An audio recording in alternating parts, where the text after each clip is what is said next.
afternoon, everyone. Thank you very much for making the time for this session. This is a session on new perspectives of the Dmdu, and we are thrilled to have you here. We're going to start with the presentation of Anita Lasurco from University of Waterloo. Please, Anita, whenever you're ready, feel free to begin your presentation. Hi, everyone. So my name is Anita Lizerko. Thank you so much for the invitation to speak to you today. So I am going to be giving you a broad overview of my research. I am in my second year of my PhD, so this is mostly proposed research, and I'm actually in the middle of my 3-week comprehensive exam right now. So my research has evolved a bit since I originally submitted to this conference and will continue to. So I really look forward to any thoughts and feedback that you might have for me. So these are the key points I'd like you to leave today with.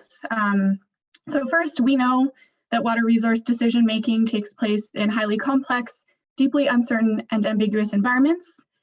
And decision-making under deep uncertainty and resilience thinking can be complementary and are overlapping frameworks that help us connect near-term decisions to long-term futures, particularly in contexts where more dramatic transformations are required to really achieve the outcomes that we're looking for. And finally, systematic quasi-qualitative scenarios developed from a resilience framework can help us navigate this complexity and might be able to address some challenges in Dmdu. So very broadly, decision-making in the Anthropocene when there are major human impacts on water systems make decision-making deeply uncertain. And this group knows this due to the non-stationarity of the climate and other forms of social and economic change. Water problems are also often wicked problems, which means that they're ambiguous. In other words, they defy a single problem formulation and often have to be addressed when knowledge is incomplete or contradictory. Water problems are also increasingly multi-sectoral, cross-scale, and unpredictable due to all these social ecological interactions. And there is some growing agreement that transformative change might be required to overcome some of the path dependence in river basins and water systems in order to achieve the degree of adaptivity that we are looking for. So this group will likely mostly agree that the Predict, Plan, Act method for or paradigm for decision making for water is insufficient in the face of this complexity and these challenges. And so Dmdu is attempting to resolve some of that. So for example, where Predict, Plan, Act would optimize decisions to a most likely future, Dmdu assesses robustness to multiple futures. Where the Predict, Plan, Act kind of command and control paradigm might rely on expert-centric top-down evaluation of what is the most appropriate system model and problem framing, Dmdu pairs computer modeling with a deliberative analysis to kind of iteratively arrive at some sort of consensus and conclusion. And where Predict, Plan, Act would assume that water systems respond to humans in linear and predictable ways, and that you can treat human and natural systems as separately, Dmdu is obviously interested in deep uncertainty and some degree of unpredictability, and looks at adaptation to emerging information. And so this is very broad, but some kind of ongoing challenges with Dmdu is that it can be costly and challenging to implement in data-scarce environments. In addition, it can be difficult to determine when and how to shift from more incremental adaptation measures, in the case of climate adaptation, towards more transformative measures. For example, not waiting for extreme events to occur to spur transformative measures, but rather pursuing them proactively. And lastly, in the context of ambiguity or multiple framings, once there's consensus over a system model or problem framing, most Dmdu methods don't really allow for significant changes to the way the system model is characterized over time. And these alternative problem framings are not often revisited. And in some cases, that's definitely not a problem. But in cases where the whole system itself is changing dramatically, it could be.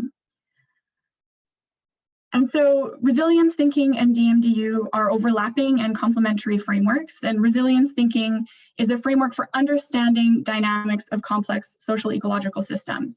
And while I say they're overlapping, there are some differences, and I'll just summarize a few of them here. So where Dmdu looks at future scenarios as combinations of deep uncertainties, resilience would look at future scenarios as emerging from complex social ecological interactions and is interested in change as the interplay of persistence and change across multiple scales. Where Dmdu is looking at the individual robustness of different strategies or pieces of infrastructure, or the collective, more adaptive robustness of plans, like with dynamic adaptive policy pathways. Resilience, due to the complex systems view, is looking at the feedbacks and thresholds that contribute to change and surprise. So while resilience would say that it's important to build some specific resilience to uncertainties like climate change, too much resilience to a specific form of uncertainty might actually weaken the more general resilience to unknown or unpredictable forms of change.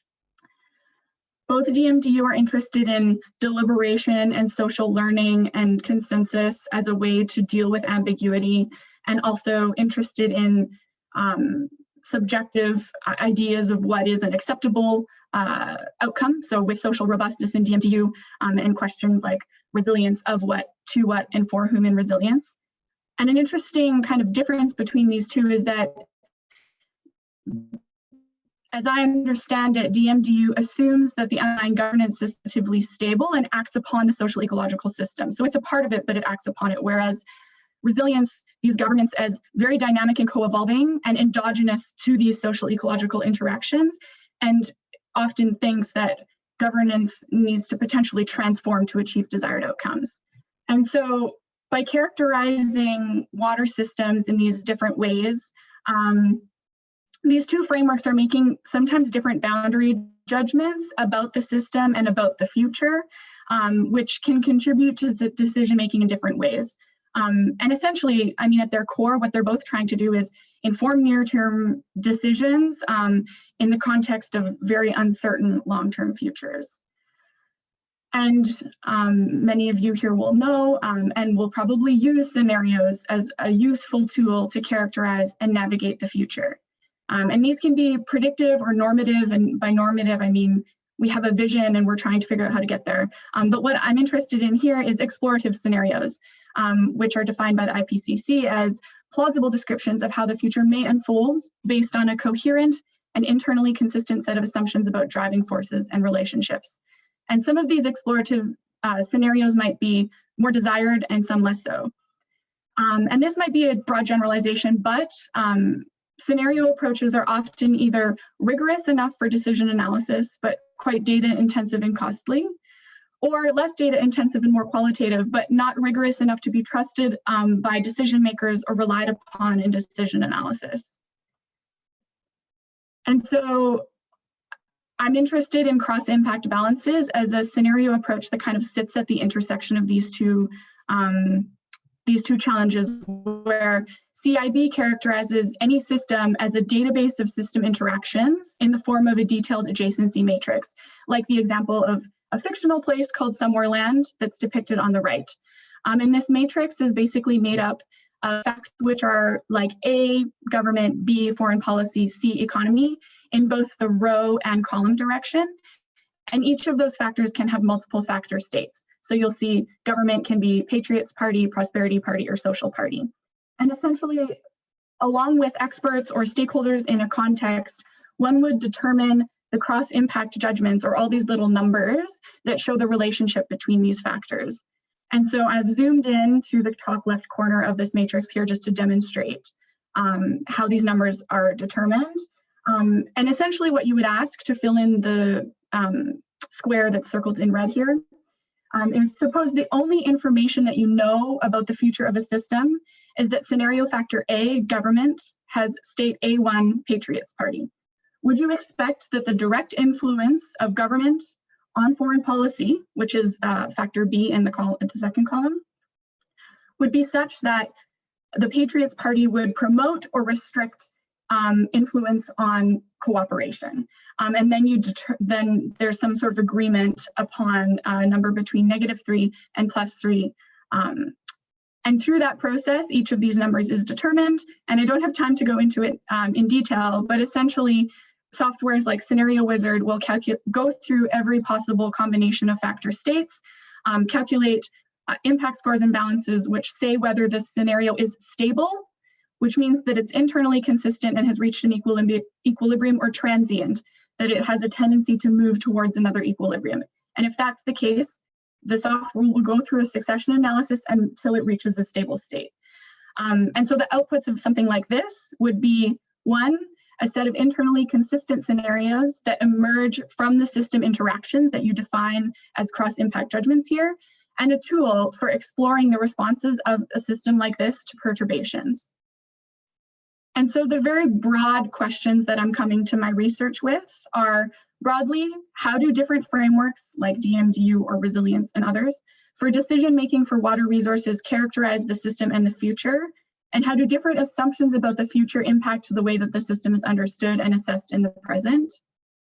For the resilience community, I'm asking, how can systematic participatory quasi-qualitative scenarios like CIB be used to characterize resilience dynamics in water systems in a manner that is really useful for decision making?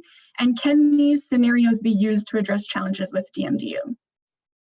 So I can't go in a lot of detail because I am short on time, but what I will say is that in my research, what I hope to do is develop first a framework that grapples with that initial broad question about the impact of different implicit or explicit assumptions about the future from different frameworks on near-term decision-making, drawing from the fields of future studies and anticipatory governance.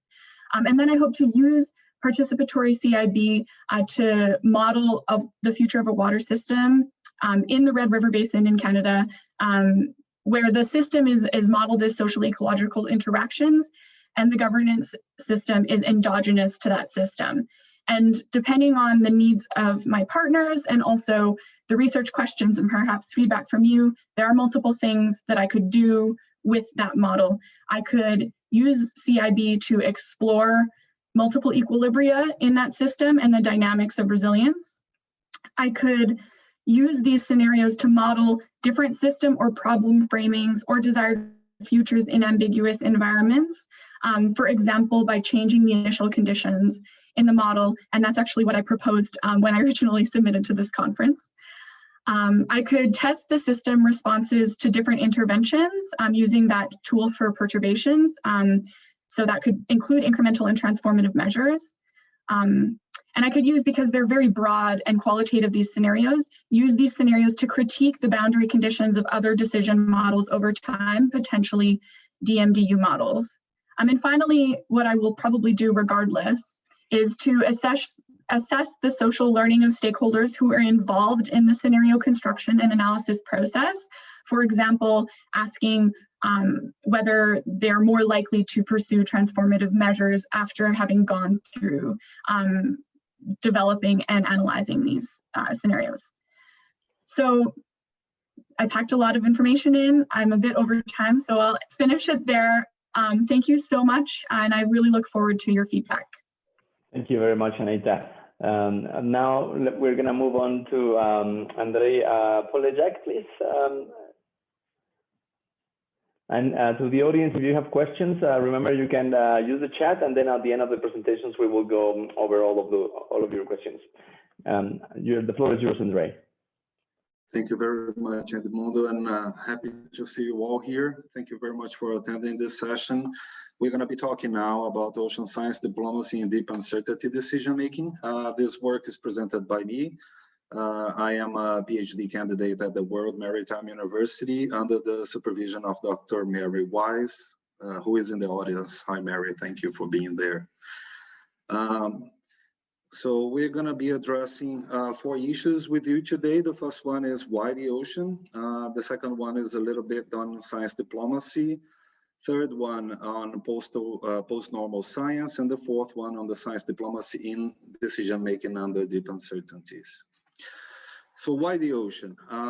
It seems quite enough for some people around the world, but actually the ocean is a life supporting system for all of us, which include the food provision from fishing and aquaculture, CO2 absorption and O2 and oxygen production. So much of our CO2 is absorbed by the ocean, but every second breath that we take is actually produced in the ocean.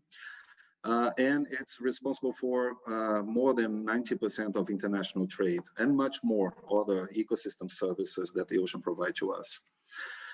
However, the ocean is highly unknown and highly impacted by human activities.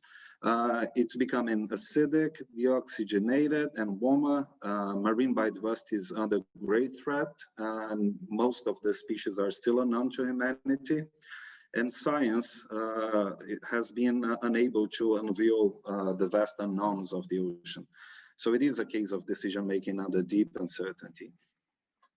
Science diplomacy, on the other hand, is a theory, as a practice is not new, but as an epistemic field of knowledge is quite recent. It seeks to understand all the exchange between science international relations, which could encompass scientific advice informing foreign policy objectives, facilitating international cooperation and investment, or by bridging countries on scientific and cross-border issues. So Royal Society and AAA Acts in 2010 framed it around three main forces of science diplomacy. So you have science in diplomacy, in which scientific advice helps to shape overall diplomacy. You have diplomacy for science, in which diplomacy helps to foster better research and funding. And you have science for diplomacy, in which scientific projects act to bridge countries, sometimes in less intenser grounds. Why science diplomacy is important for the ocean? So science has been instrumental to inform the United Nations Convention on the Law of the Sea and all the related instruments in the international law in the ocean.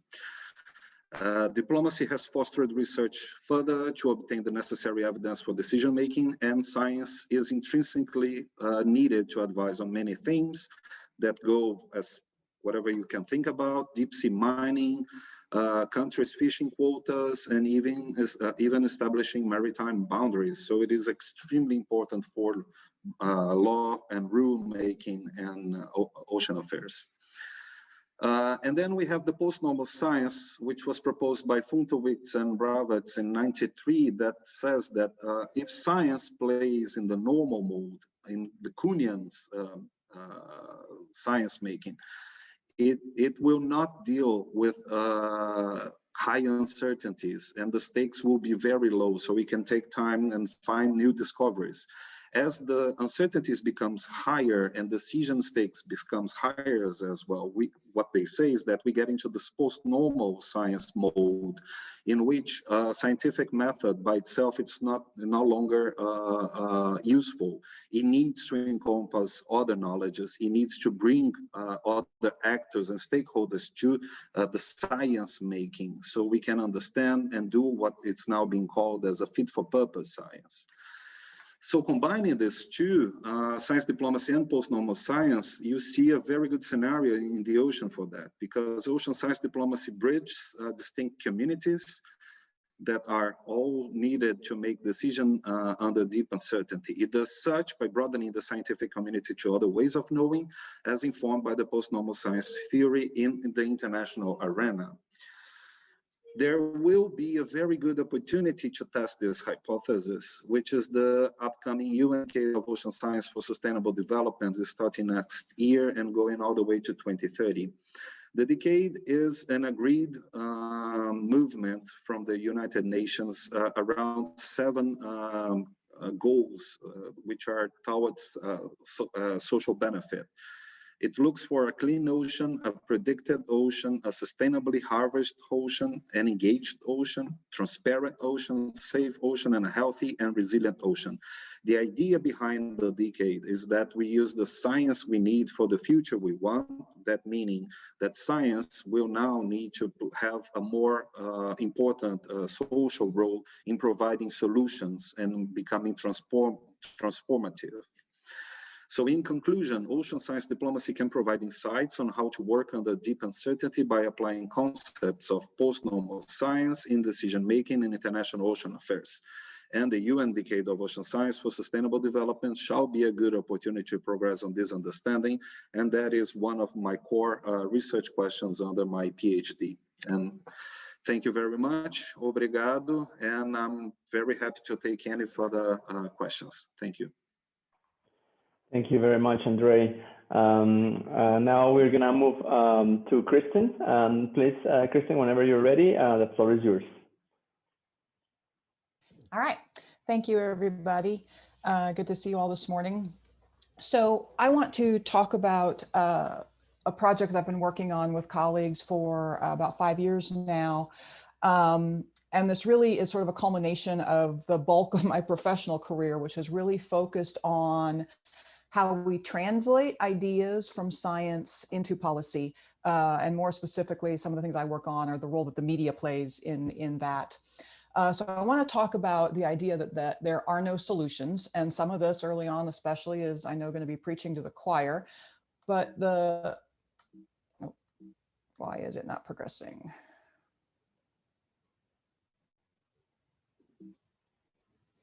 There we go. So the premise of this work is that, first of all, that language matters. Second, that the language using solutions or solving is ubiquitous, and that water management in particular is wicked, although most of the things I'm going to be talking about today apply to any wicked problem, just that my area of work tends to be on water.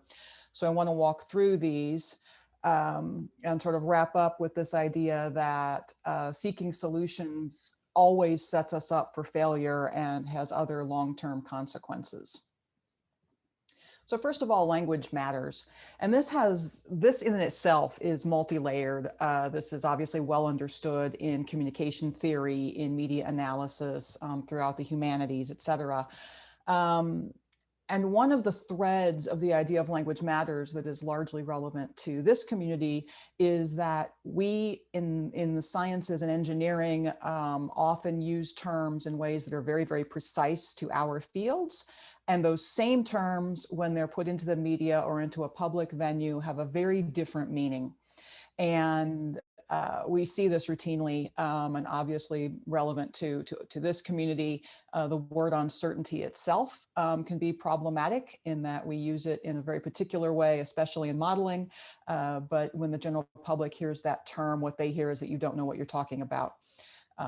So that's one thread, is this idea that different disciplines can use the same words in really different ways. The other thread is the idea behind how we frame things, the idea that the very specific words we choose influence mental models, they influence how people perceive any particular issue, and they subsequently then influence how people think about proposed policy approaches. So this is something that this is work that I've done for years, and what we find with water management in particular is that the way in which we describe rivers, and then more specifically the way in which we describe flooding, for example, radically changes how people perceive what we should do in terms of water management. So if we describe rivers as beautiful and romantic and natural and even powerful, and we describe floods as annual increase in water, right? That language tends to result in people saying that, oh, we should let the river run. We should have programs and policies that live with the river. On the other side, if we use language like monstrous, disaster, devastating, rivers are ugly, they're dark, they've overflowed, they inundated, that kind of language, which is very, very common around flooding, tends to then lead people to say, we need to control the river. So this is another aspect of the idea that language matters. And this is the one that really is most relevant to thinking about the idea of solutions. So if we look at that word, solution, the dictionary defines it as something that is used or done to deal with and end a problem, right? A solution implies certainty. And this is in fact how the general public perceive this word. When they hear people saying that we're going to solve something, the expectation is that then we're done and we don't have to think about that issue anymore. And of course, the reality is, as we've just heard in the previous talks, you guys set me up really well. These are, of course, wicked problems, right? They're intractable. They show emergent properties. We are not in a stationary world any longer. We are definitely in a post-normal science world where there are so many things coming into play that these are never going to be solved. We are never going to solve water. And I tell my students, right, the idea of solving climate makes no sense. So this language is problematic. And again, here, I know I'm preaching to the choir, right? Scientists know this. Those of you in this community all know this. We know these are big problems. We know the characteristics of that. However, this is what we see in the media. This is what we see in our own professional organizations. This is what we see in the academic literature. We continue to use this language sometimes, and these are the ones that really get my hackles up, or that I see it all the time, that people will use the phrase wicked problems or emergent problems or messy issues, and at the same time talk about developing solutions to those problems. And some of this is a limit of language. We don't have good ways of expressing the uncertainty, the complexity, et cetera. And some of it is an expectation that if we say there's a problem, there is this sort of innate expectation that there will be a solution. So even though we know that these problems are wicked and complex, we tend to continue using that language. It's ubiquitous. We see the term solution solve everywhere. It is hard not to find it. And I've tried. So this is where we are in both the academic, the professional, and the sort of public arena.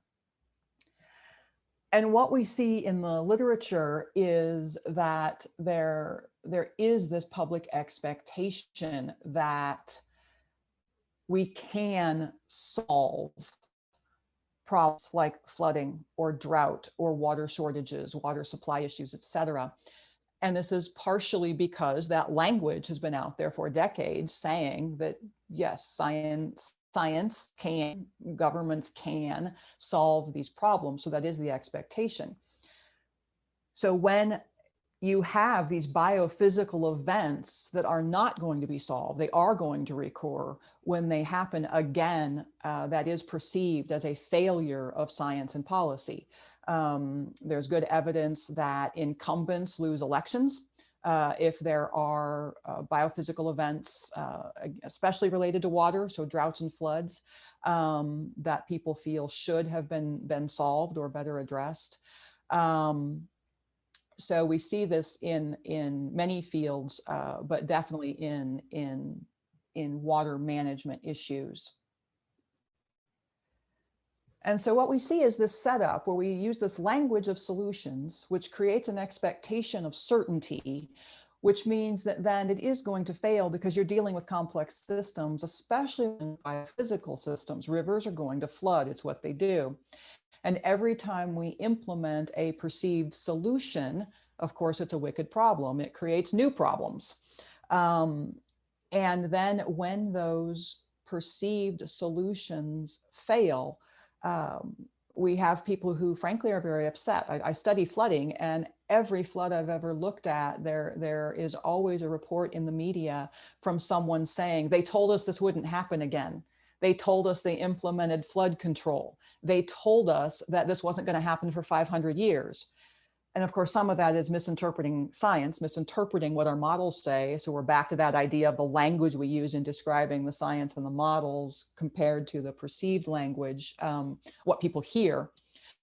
And of course, everything we do has consequences. This image is the Mississippi River in my hometown, and this flood wall has provided on a very short temporal scale and a small spatial scale. It does do a good job of controlling floods, but it doesn't mean that the river doesn't flood. And in fact, on the other side of the river where there is no wall, it's actually made flooding worse.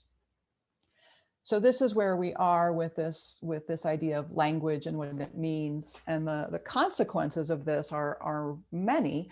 One is that we get into these vicious cycles. We get into these positive feedback loops where it fails. And so we say, well, we need more solutions. And those additional new solutions then just create new problems. Those solutions are also going to fail. my big concern with a lot of this, and this is really where my work is focused right now, is that this seems to promote an anti-science attitude. And obviously there are many reasons that the current culture, the current political and government system seems to be very divided on views about science. But my colleagues and I argue that this is one reason, is because the promised solutions that were going to end all kinds of things, disease, poverty, energy, in addition to water management, have not delivered. We still have to deal with those issues, and we are always going to have to deal with those issues. But the promise of solutions that have not delivered then creates this sense that, well, then the science isn't good, doesn't know what it's doing. With water in particular, this also creates or perpetuates biophysical ignorance. It perpetuates a lack of knowledge about these complex systems, about the reality of how physical systems function.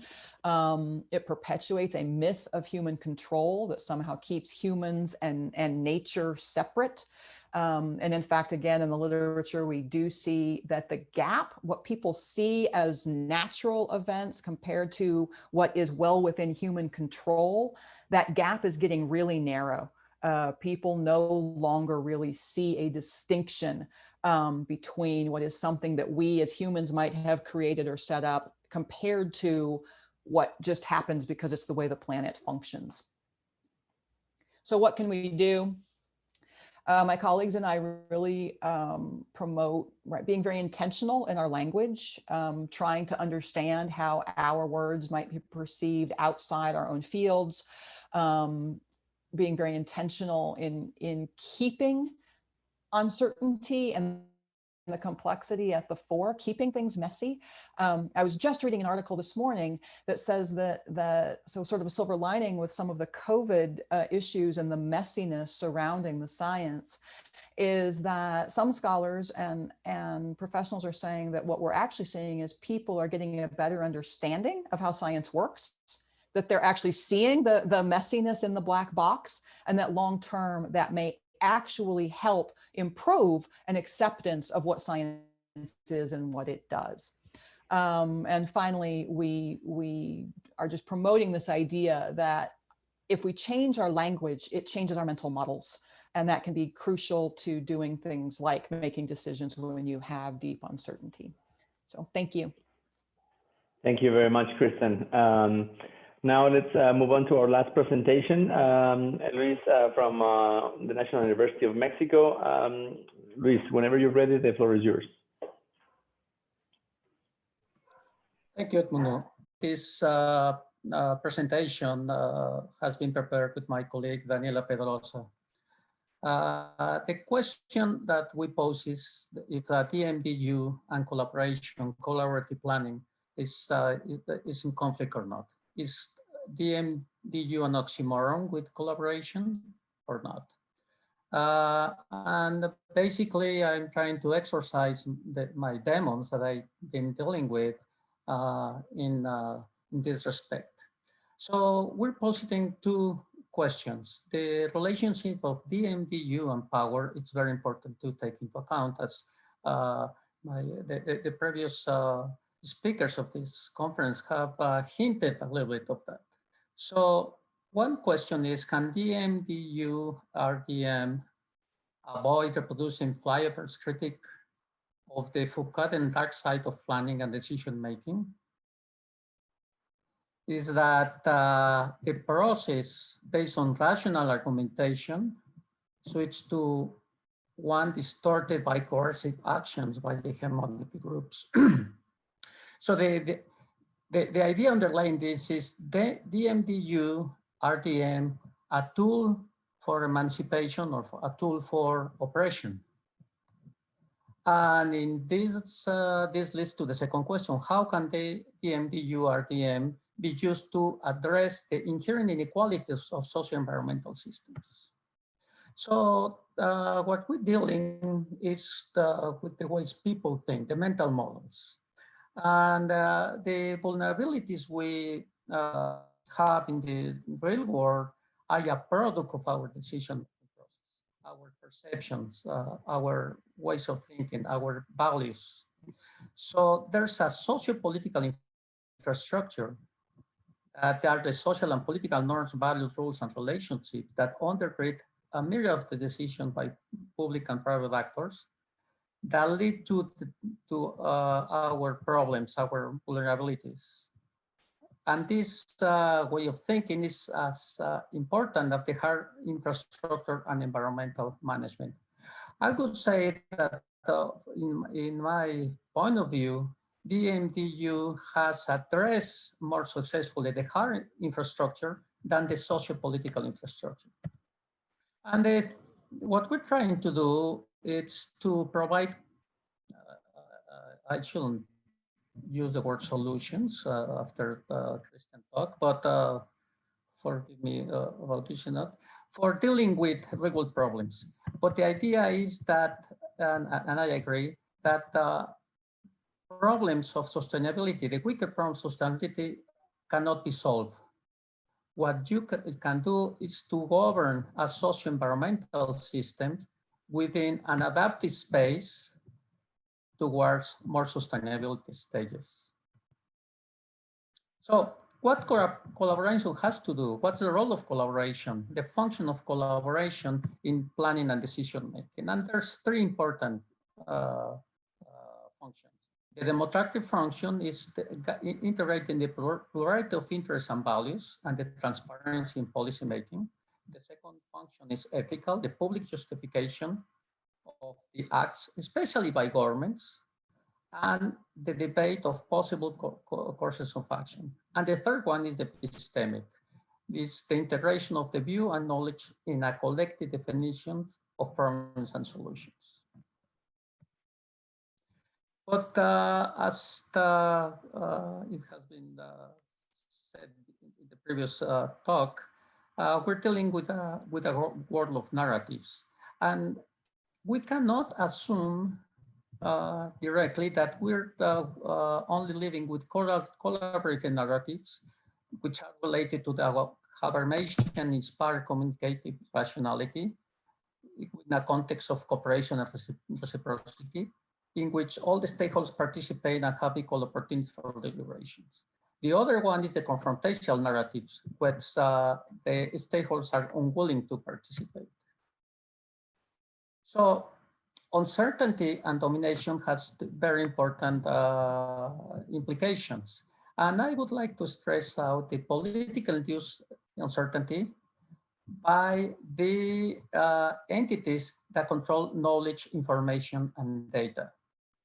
And that's the dark side of planning. And the thing is, if the scientific disciplines can act as oppressive and manipulative institutions that support self-serving notion of reality and acceptable policies. So there are some considerations we have to deal with. We have the basic premise that the future preferences are not exogenous, stable, or unknown. So we have to guess the consequence and the preference. And on uncertainty, we should guess about the future consequence, and under conflict, we're guessing about future preference.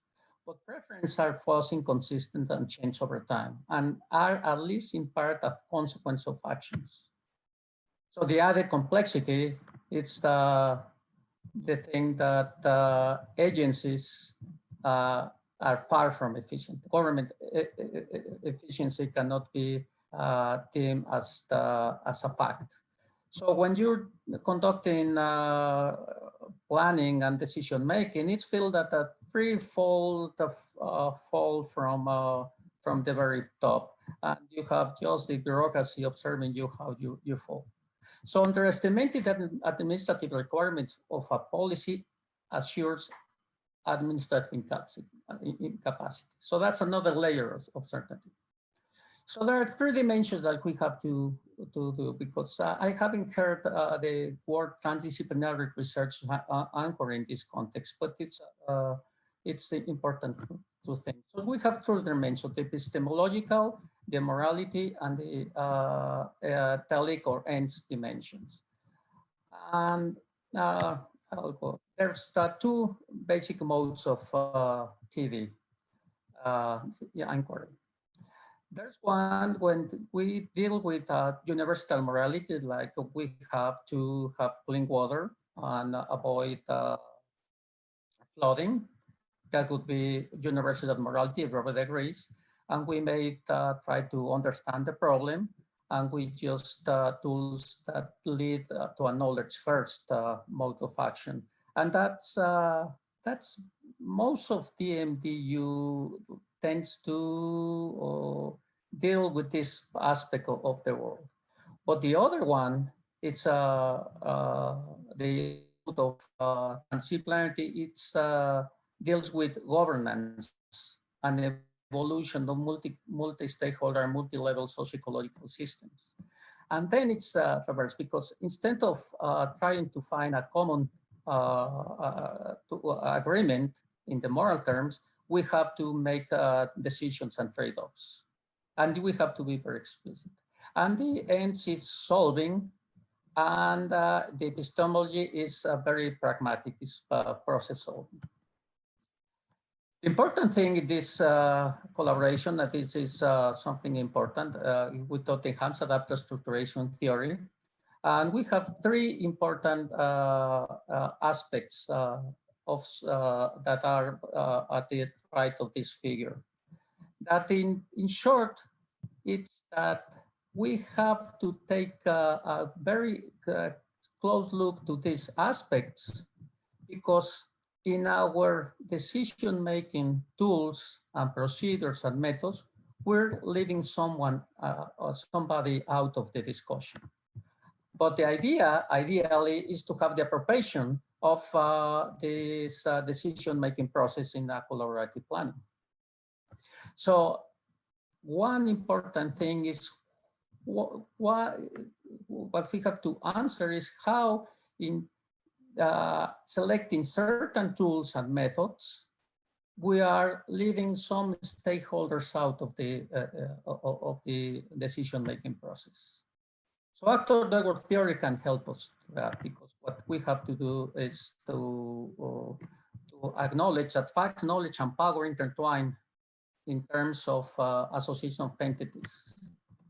So there's the idea of co-production of knowledge that has to do with this notion that knowledge of the decent group in a pluralistic framework has to be translated, communicated, and negotiated. And that translation process, we need to be agnostic. We have to look at it with general symmetry, and we have to prove free association. So mode 2 collaboration has these different ways of implementation. There's a procedure to do that. It's important to follow on. And this is the idea of the due process by Latour. We will have different aspects of consultation. The important thing is there are two layers. One is the power, well, as in using language, the power of taking into account, and the other one is the power of arranging in rank order. So how can we avoid the oxymoron? Regarding our first questions, what we have to do is that the result of a collaborative process acknowledge that they are always provisional and can be improved. And the problem is not to dissolve power relations, to achieve a Habermasian utopia, but to give the rules of law management techniques also ethics. The idea is to play these power games in which our tools are immersed with a minimum of domination. And we have to prove that when we try to do collaboration. And how can the Dmdu RDM could address that inherent quality that avoid to be a power, a rule of operation? Dmdu should constitute safe spaces for collaboration and focus on the important events. That requires explicit legal, ethical, legal, and operational standards. And I presented very briefly, and theory provides a framework for developing such a standard. Thank you very much. Thank you very much, Luis, and thank you all, the four of you, for really wonderful and thought-provoking presentations. Let's start with the questions. I have one here from George De Martino for Anita. Are the CIB characterizations example regarding parties in the example you gave so stylized as to be undependable? Is it necessary to operate at this level of abstraction? That is, there is a trade-off between specificity, precision, and practicality in the approach? Yeah, so thank you for that question, and it's a great one. There were a few things I could say in response. So the first is that from a scenario development approach, if we're taking kind of broad systems that inevitably require some degree of uniting qualitative and quantitative measures, we're going to run into this challenge of specificity and trust and plausibility and all of these things. In the shared socioeconomic pathways for the climate change field, those are developed from an intuitive logics scenario perspective, where a couple deep uncertainties, in that case, degree of regionalization and degree of environmental sustainability, are selected and 4 scenarios are chosen. And that's one approach. What that approach might miss out on in contexts that we're talking about here is that kind of non-intuitive or surprise scenarios, or those that like emerge from the interactions. And so in developing these cross-impact judgments and defining the matrix in this way, the hope is that you're kind of overcoming some cognitive biases that we might have regarding what we think is plausible and most likely, even as the most important deep uncertainties, but also connecting the plausible scenarios that we're defining to near-term interactions in the model. And so I guess the validity of this approach is the degree to which you trust what factors that you choose and whether those numbers that you choose in the model are trusted. And so the only way to do that is through participatory kind of rigorous analysis. And yeah, so I mean, it's a great question and you can probably debate either side, but the last thing I'll say too is that in a paper by Andres looking at how the relationship between resilience dynamics and robustness, there's a good quote and I will misquote it, but it talks about how resilience is useful for kind of broad categories of investments in persistence, adaptation, or transformation, whereas robustness really operationalizes that into performance measures.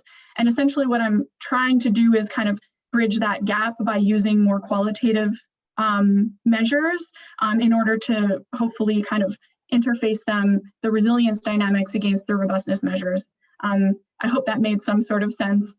We could talk about this for a long time, but thank you so much for the question. Thank you very much, Anita, for the great response. I have a couple of questions for Kristen. This is from Mary. If words like solutions create unrealistic expectations, what word could we use instead of solution? Coping process, perhaps, adaptive response.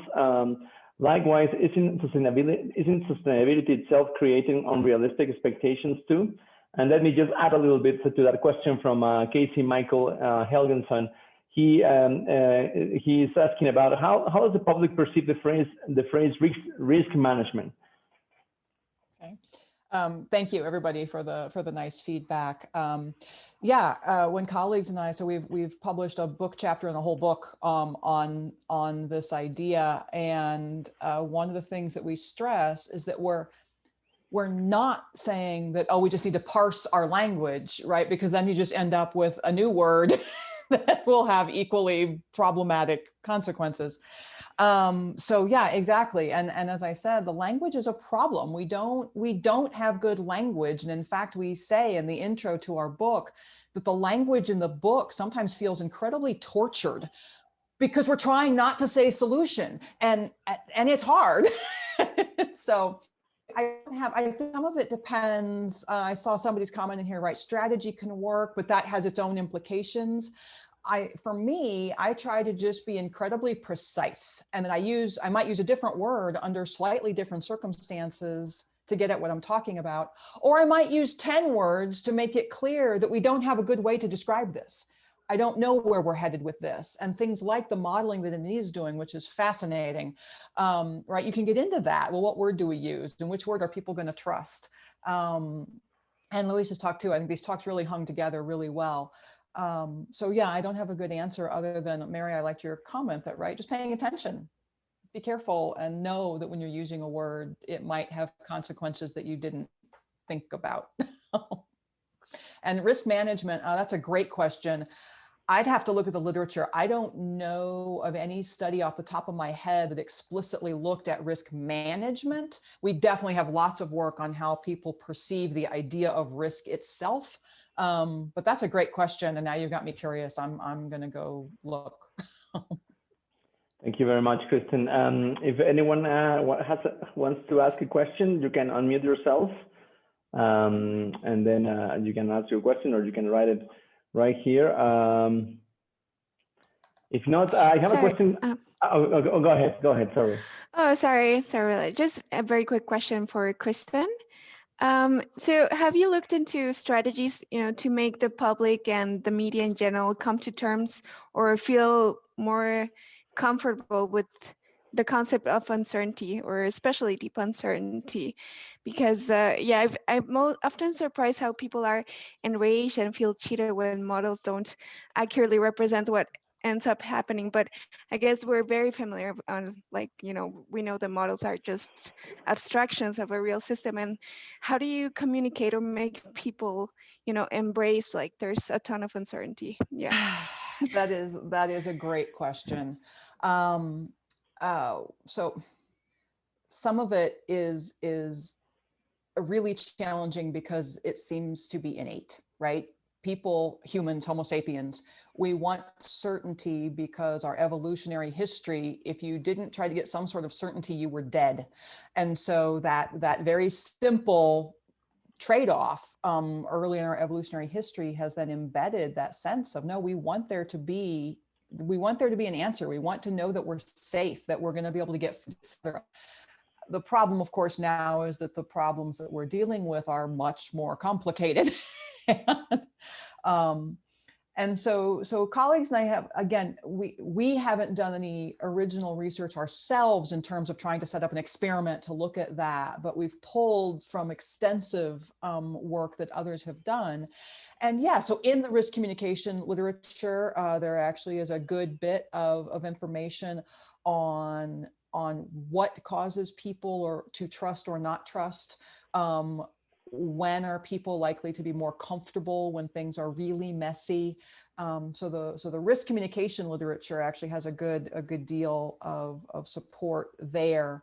But yeah, that really gets at the crux of the problem is knowing, what you don't know until after the fact, what word or thing or idea suddenly people went, nope, not going to go there. You don't know that till it's hindsight, which is why, again, I like Anita's model and I like Luis's talk on finding ways to collaborate to help us better understand and get at those kinds of issues. It's kind of a non-answer, I know, but. No. Thank you, Kristen. That was really, that was a good answer, actually. Yeah. Thank you very much. I have a question for Luis. Luis, you pose actually also a very thought-provoking talk. Like Dmdu becomes sort of like the dark side of planning. What are solutions to it? I mean, maybe given the technical requirements to get involved in the field and the type of projects that deal with large investments and so on. Maybe there's a danger of becoming a too elitistic practice. So what would be like solutions, like large scale basic education, so to avoid that? Well, I don't think I have a straight answer to that. We're still dealing with that. But the thing is that we have to acknowledge to begin with that very simplistically, you could divide society into large camps. And I've explained this in other frameworks. and it's the haves and the have-nots. And what I'm referring with having is the people having equations, mathematics, real complex ways of analyzing and thinking, wonderful tools, and they have notes that they don't have the equations. So immediately, if you take this very simplistic look at the problem, at the moment you start utilizing Dmdu, RTM, you left out some part of the society if you don't very careful. So that was the important aspect of enhanced adaptive structuration theory. That basically structuration theory, what it says is that there are some technologies, ideas that let you do some new things. But at the moment you implant something like that, again, you're leaving someone out of this discussion. So the whole thing that when you take a deep look to this is how can you turn that the complexity of our analysis and these wonderful tools are for equalizing the different stakeholders, the different camps, how you can use your tools to bring, at least at some moment of the discussion, because we're within a power structure, we cannot forget that, at least for some part of key elements of the discussion in decision making, they have not, so the people that they have not without equations, bring to a level that can have an equal power, at least analytically for a certain moment, with the people with equations. The people with equation are in the universities, in research institutes, in governments. Thank you very much, Luis. Thank you. Thank you very much for your reply. Are there any other questions? Maybe we can take one last question before we close the session. If not, Andrea, I have a question for you. You know, given all the unknowns, you know, in the ocean, what would be a robust approach for? I guess what really matters now is repairing the damage that we have already done to the ocean. Do you have any thoughts on that? Yes, absolutely. Actually, what we need to do now is to progress on science diplomacy frameworks that actually have not solution-driven, but a call for action that can enhance not just scientific cooperation, but can leverage two countries committing, legally binding to progress on ocean management. So that's why the UN decade should be a good starting point. It could lead to something like that. Okay, thank you very much, Andre. And with that, we will close this session. Thank you very much all for your time. I'm gonna leave the. It was really nice conversation. I'm gonna leave the chat for a couple of minutes if you want to exchange details and answer the remaining questions. But it was a pleasure to have you, and see you in the next session in a little bit.